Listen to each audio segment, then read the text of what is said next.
Nguyen! Go, okay.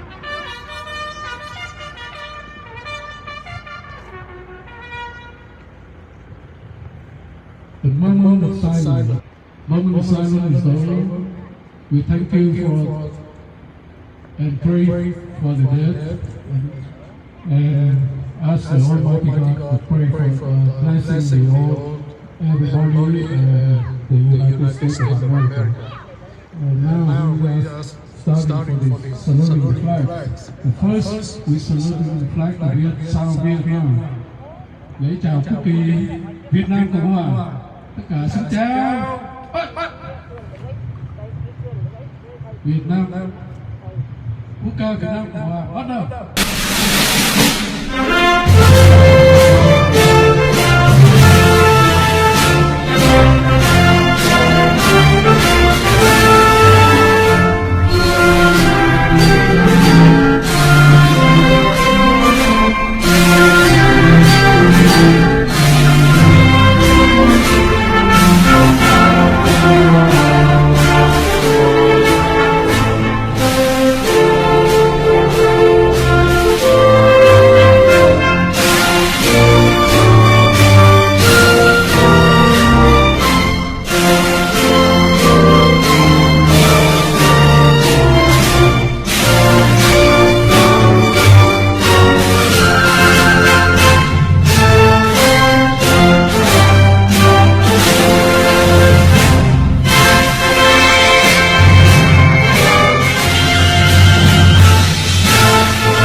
Đương nhiên là qua là thăm là có cái nhìn ra của mấy ông ở rồi ở Mỹ ở Mỹ.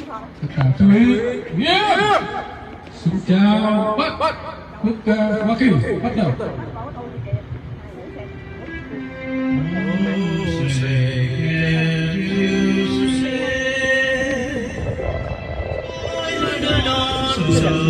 Không đang nói này, không nói nữa, không nói nữa.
phút mặc niệm. Phút mặc niệm để tưởng nhớ đến tiền nhân đã bỏ công dựng nước và giữ nước. Phút mặc niệm cũng để tưởng nhớ đến đồng bào quân cán chính Việt Nam Cộng Hòa, đồng minh ở Hoa Kỳ đã bỏ mình trong cuộc chiến chống cộng sản xâm lăng Việt Nam. Và cũng để tưởng nhớ đến đồng bào đã bỏ mình trên đường tìm tự do dưới biển cả, trên rừng sâu và trong các ngục tù cộng sản. Phút mặc niệm bắt đầu. Nghĩa xin chào bắt.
Cho nó nói hai phần, nhất nói bằng tiếng Việt, còn hai nói bằng tiếng Mỹ.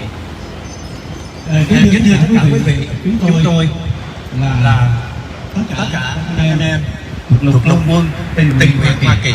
Hôm nay lên đây để vinh danh chiến sĩ Hoa Kỳ đã nằm xuống khi cuộc chiến sắp tàn và đã tàn. Điều đó đã đem lại trong lòng của chúng ta những người nhớ lại ngày xưa 30 tháng 4 năm 1975.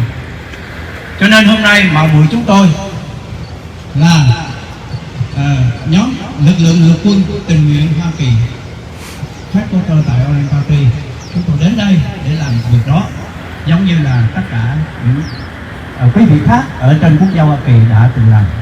Ladies and gentlemen, my name is Tom Vo, advisor for United States of Army volunteer. And today we come here to help all of you remember 46 years ago, Vietnam had been fallen into communists. And just last week, a week before, we already know 13 American soldiers fallen. They give their life for America. They live their life for all of us to live here in peace. So I'm honored to come here today as a national headquarters, United States Army volunteer, with General Esco is the General Commander-in-Chief. All of us come here for condolences. So we remember what we do today as something we should contribute to the wealth and strength of the United States of America. And we thank for all of you folks who serve under armed forces of the United States and Vietnam to come here. So I would like to introduce some of my friends. Is Lieutenant Colonel David Piddy. He come here. He's an advisor in Vietnam before I come here, so we can see what we have done.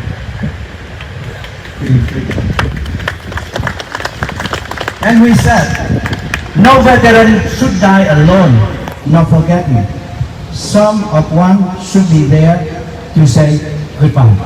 So all of us come here today to say goodbye to 13 fallen American brave soldiers and give their life in Afghanistan for United States of America and peace.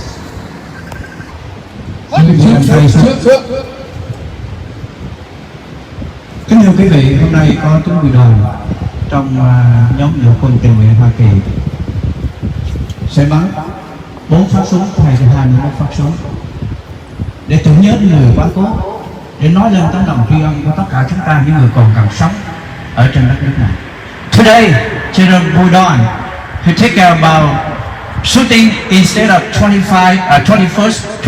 rounds of shooting. Now we do 4 instead of 21. Thank you.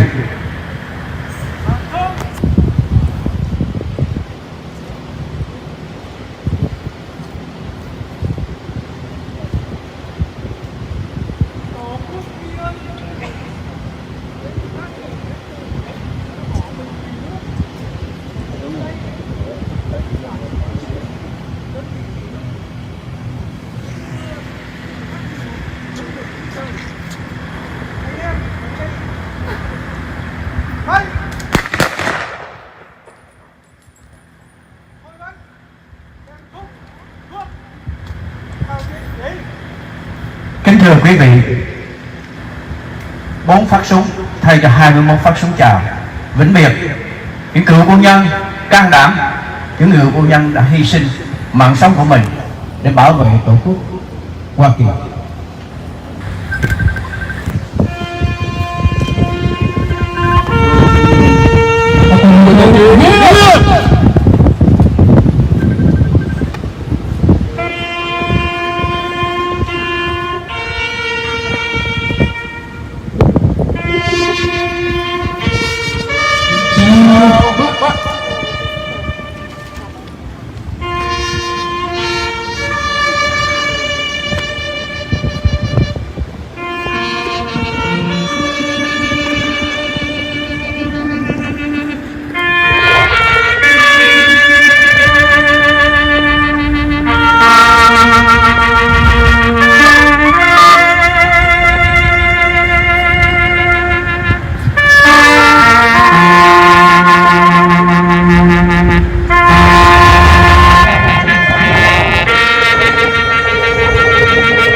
Xin mời tướng Jimmy, Lieutenant General Jimmy, trao quốc kỳ cho một người đại diện của nhóm cựu quân nhân Hoa Kỳ.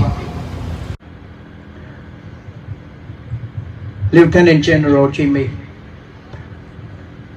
will hand over the flag of United States of America for a representative of the armed forces who represent for the organization here today. We would like to invite Mr. Maddock. Xin mời có một vị nào trong cái nhóm này đại diện. Please come up. Please. Đứng ngài Jimmy đứng đó. Đứng yên một chỗ đi.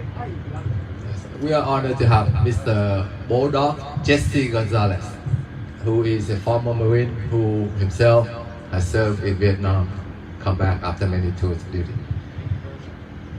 Say something. Say something. Thank you very much. This flag will go to one of the families of the fallen 13 because I have been helping with the one in Indio, Norco, and then also Rancho Cucamonga. This is very, very, very important because today, 45 and a half years ago, new Americans were coming to this nation, great nation. Today, we have new Americans coming again to this great nation. As the Vietnamese community is being very successful, and you give tribute to all the fallen, I thank you very much from the bottom of my heart because of this. You know, because like I said, 45 and a half years later, it happened again. We got out of another war, but we have new Americans coming in the future. In 1977, a Vietnamese young man was born. In 1996, he joined the United States Marine Corps, and I was very happy to be the first person to go there to watch the first Vietnamese Marine to join our country. Thank you. Thank you, sir. Kính thưa quý vị, chúng tôi là những anh em tình nguyện trong lực quân Hoa Kỳ. Ngoài những vấn đề chúng tôi sẽ phải làm khi quốc gia Hoa Kỳ cần đến, và những việc chúng tôi khi mặc áo lính, mặc quân phục của Hoa Kỳ, chúng tôi làm điều gì mà quốc gia Hoa Kỳ cần đến. Việc đầu tiên là vinh danh tất cả những người cầm súng, United States of Armed Forces and Vietnamese Armed Forces. Kính thưa quý vị, tôn chỉ của chúng tôi là không để cho một cựu chiến binh nào chết một cách lẻ loi hoặc trong cô đơn, mà phải có đồng đội tiến đến nơi an nghỉ cuối cùng và nói lời vĩnh biệt. No veteran should be die alone, nor forgotten someone should be there to say goodbye. Kính thưa quý vị, đây là những gì chúng tôi ước mơ sẽ làm được và để lại cho quốc gia Hoa Kỳ này. Xin quý vị đừng quên liên lạc với chúng tôi khi cần đến. Xin cảm ơn quý vị. Và sau đây tôi xin giới thiệu Melinda, là chủ tịch của cộng đồng Việt Nam ở đây, có đôi lời với quý vị. Thank you.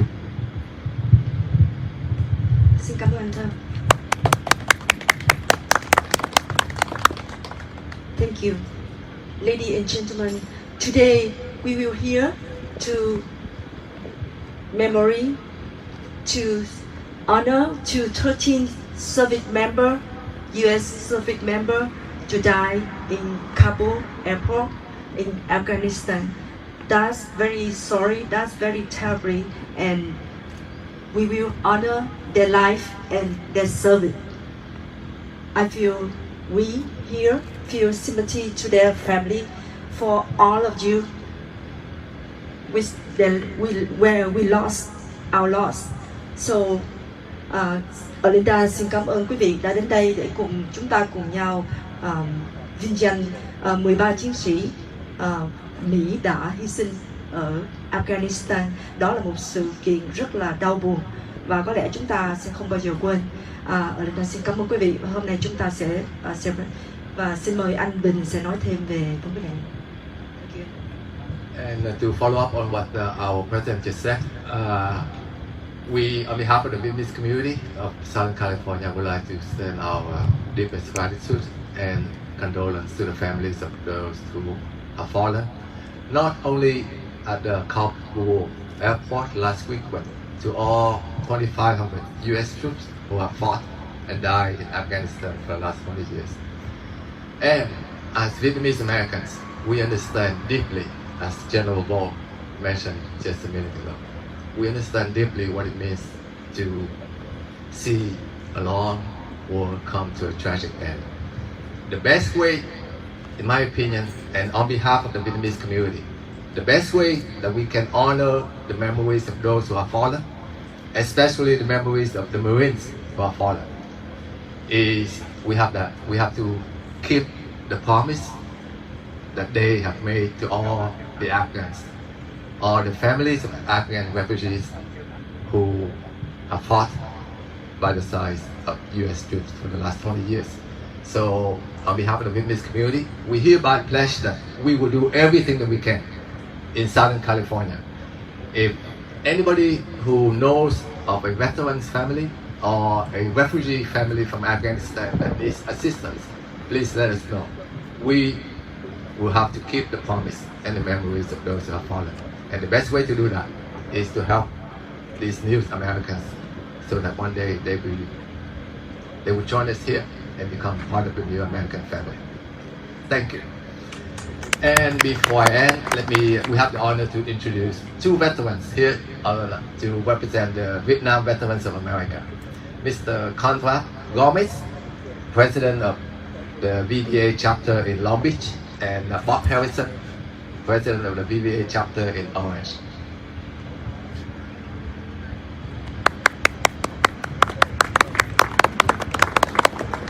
First of all, I'd like to thank you for allowing me to be up here. And second of all, I also like to thank the Vietnamese community for their great help.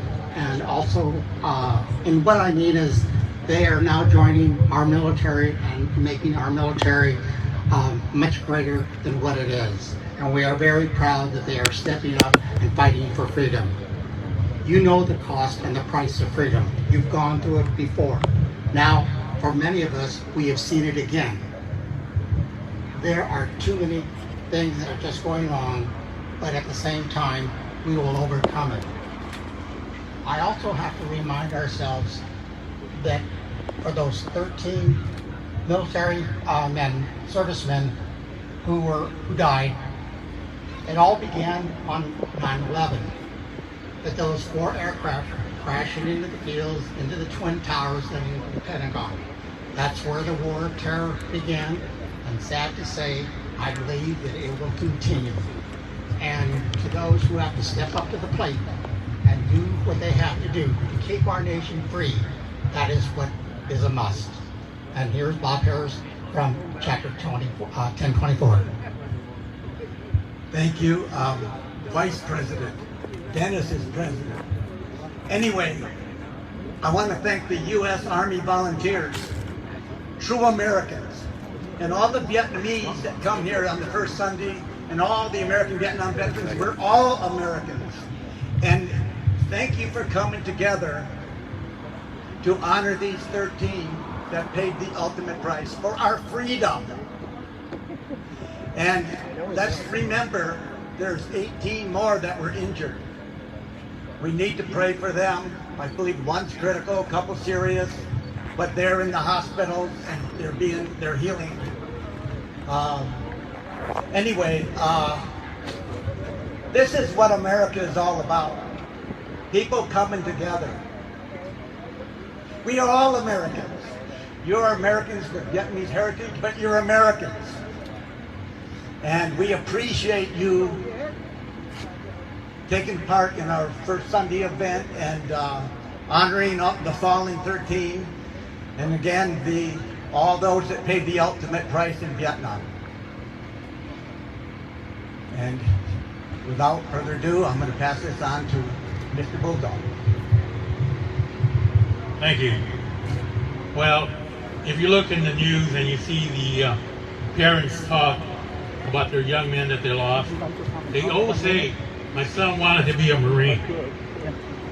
And it takes quite a bit from 1775 to the present day to be a Marine. But one thing we have in common is a brotherhood.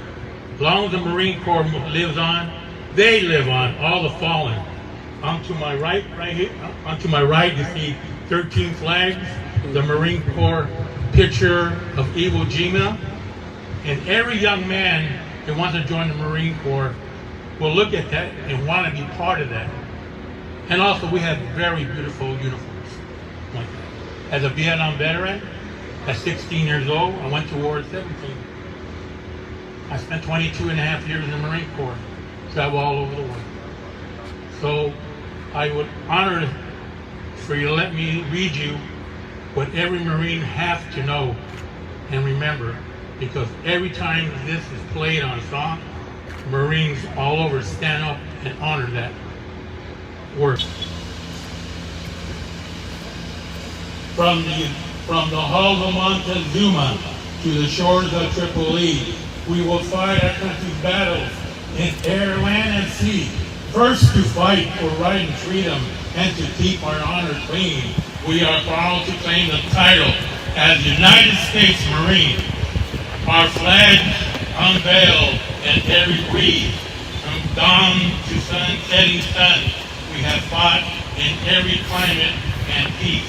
We have kept where we could take a gun. In the snow and far off Norway to the land of the sunny tropic seas, you will always find us on the job as United States Marine. Health to our core that we are proud to serve. We have fought in a swift and fought life and never lost our nerve. If the Army and the Navy ever looks on heaven's seas, they will find the streets are guarded by United States Marines. That, those young men, when they learn that, for the rest of their lives, they will stand up tall and be proud, no matter what they do afterwards they get out. But they serve their country well. In 1775, millions of young Marines put that uniform to protect this country and all countries. In World War I, there was a song called Over There. So be beware, we are coming. Every time another nation needs help, we're coming over there. Thank you very much. Thank you, sir. I just have about a minute, and I would like to invite Trung tá. Xin mời Trung tá David Ridley, là một người rất là thân tín của tôi mà không có đủ giờ để mà mời trước, cho nên ông ta đại diện cho advisor, tức là những người cố vấn Mỹ tại Việt Nam trước năm 1975. Yeah, I would like to introduce Lieutenant Colonel David Ridley, who come here from somewhere to represent for advisor group of United States of America before 1975. Give him a big applause. Come on. Thân tôi David Ridley. Tôi học tiếng Nhật. Tôi tao non gong. I served in Tin Din Tong, Kai Lei, Kai Bei, Changyang. I was an advisor, Koban Mi.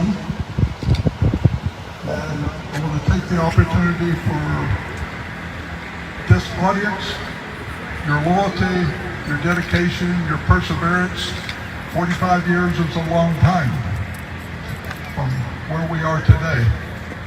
Keep the faith, protect our nation, bring your children up to serve us as we have tried to serve you.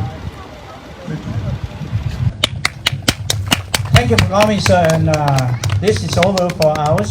And thank you for all of you already come here on a Sunday.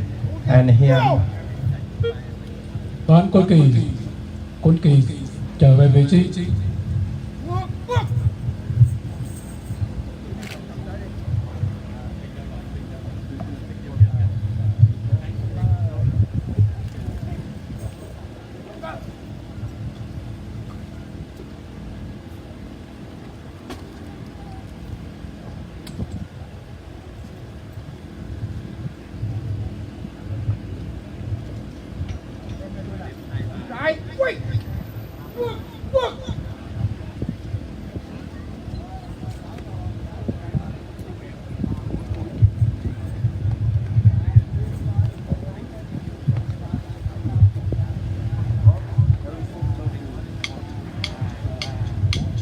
Tiếp theo là phần dân hương. The next one, we would like to invite all the veterans come over to pray and present their incense. Trước tiên là mời quý vị đại diện các tinh thần tôn giáo,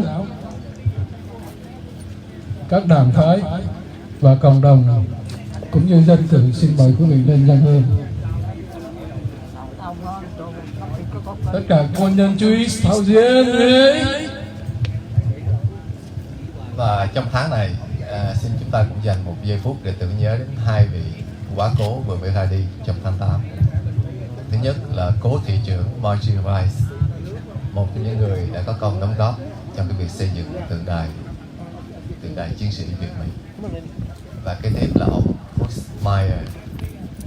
Mitchell, một trong những người cựu chiến binh Hoa Kỳ đã tham gia tại Việt Nam, đang đứng trước đài tưởng niệm để dâng hương.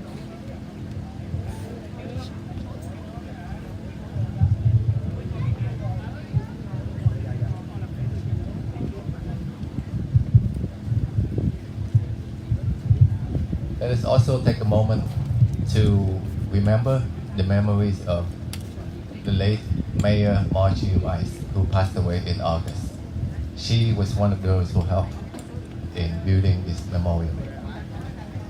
And Mr. Bruce Mitchell, who also left us in August.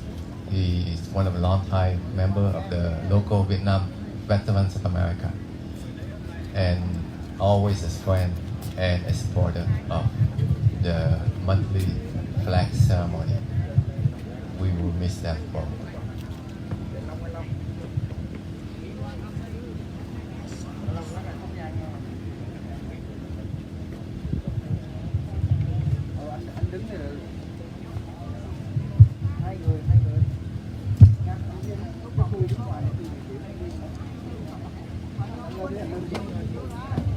We thank you everyone.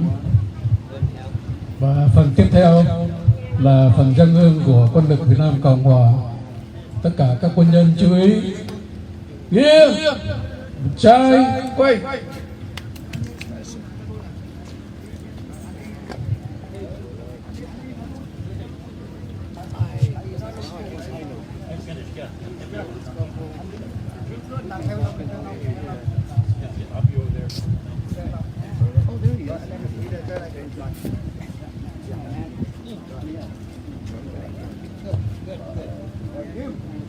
Right, wait! Wait!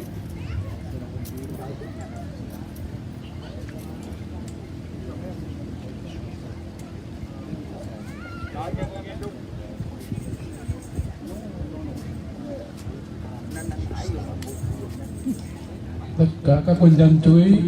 Nghiêm, dâng hương, please.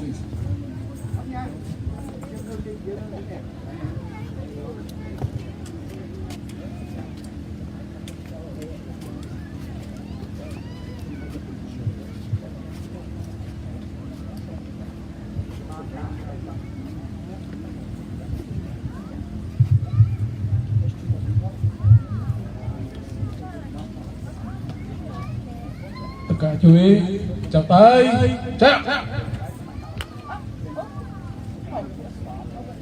Em xuống.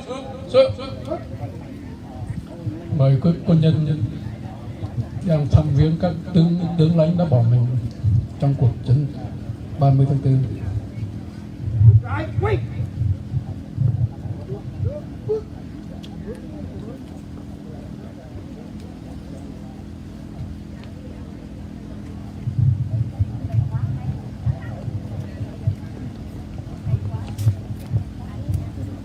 Và sau cùng là phần dâng hương của đồng hương. Chúng tôi xin kính mời quý đồng hương lên dâng hương.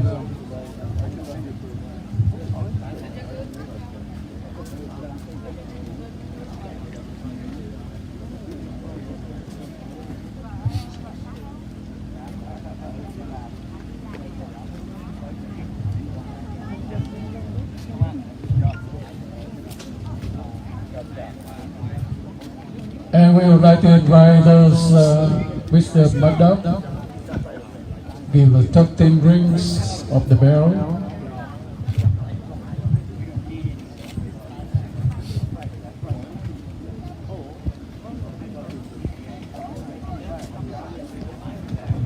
Go ahead, please.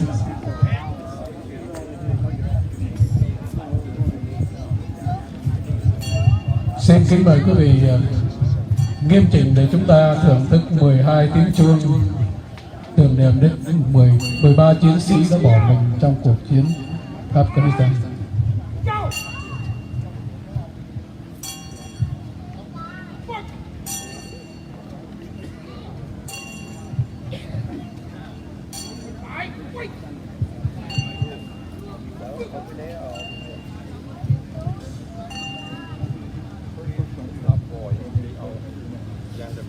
Gửi thank you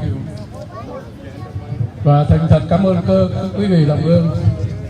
Buổi chào cờ đầu tháng đến đây đã chấm dứt. Xin kính mời quý vị trở lại vị trí và có một phần thực phẩm để giải khát.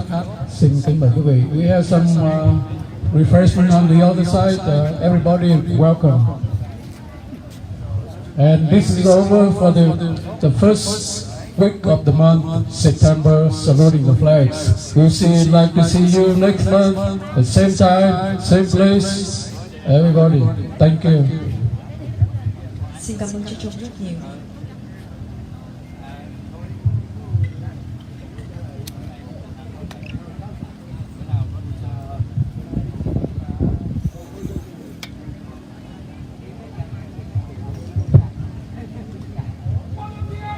Linda và Châu Hạnh đại diện cho cộng đồng Việt Nam Nam Cali rất cảm ơn quý vị đã tới đây để dự buổi lễ chào cờ đầu tháng mỗi tháng. Và đặc biệt hôm nay chúng ta có lực lượng lục quân Hoa Kỳ đã yểm trợ cho chúng ta chương trình ca nhạc, một đội band rất là hay, rất là hùng mạnh. Linda xin thay mặt cho cộng đồng xin cảm ơn chị rất nhiều và hy vọng là chúng ta sẽ tiếp tục cùng nhau sinh hoạt nữa nha. Dạ cảm ơn rất nhiều, tại vì mỗi đầu tháng thì cộng đồng Việt Nam Nam Cali có cùng với Ủy ban chào cờ đầu tháng tới đây để mà làm lễ chào cờ rất là như là quý vị đã thấy, các anh chị đã thấy, thì Linda xin rất là kính mời quý anh chị những chút thời giờ thì cứ tới đầu tháng là sẽ gặp chúng em, và chúng em cũng rất là hân hạnh được gặp các anh chị. Xin Hạnh có đôi lời xin cảm ơn Châu Hạnh rất nhiều.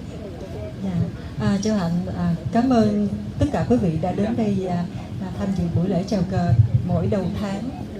Cũng như chị Linda nói thì hôm nay là chúng ta có chương trình đặc biệt để tưởng niệm 13 chiến sĩ đã hy sinh ở chiến trường Afghanistan, và đặc biệt có lực lượng lục quân Hoa Kỳ, lực lượng thuyền nguyện lục quân Hoa Kỳ đến đây để làm cái buổi lễ này. Cảm ơn quý vị rất là nhiều, và cũng mong là lực lượng lục quân Hoa Kỳ của chúng ta mỗi đầu tháng đến đây yểm trợ cho cái chương trình chào cờ. Tại vì ở đây mình chào cờ cho những người lính Việt Nam và Hoa Kỳ, Việt Nam và Hoa Kỳ đồng minh với nhau, cho nên cũng hàng tháng cũng có những người Mỹ họ đến đây, họ tưởng niệm với những người bạn chiến đấu của họ đã hy sinh, cho nên rất là mong lực lượng lục quân Hoa Kỳ của mình đến đây mỗi đầu tháng. Xin cảm ơn.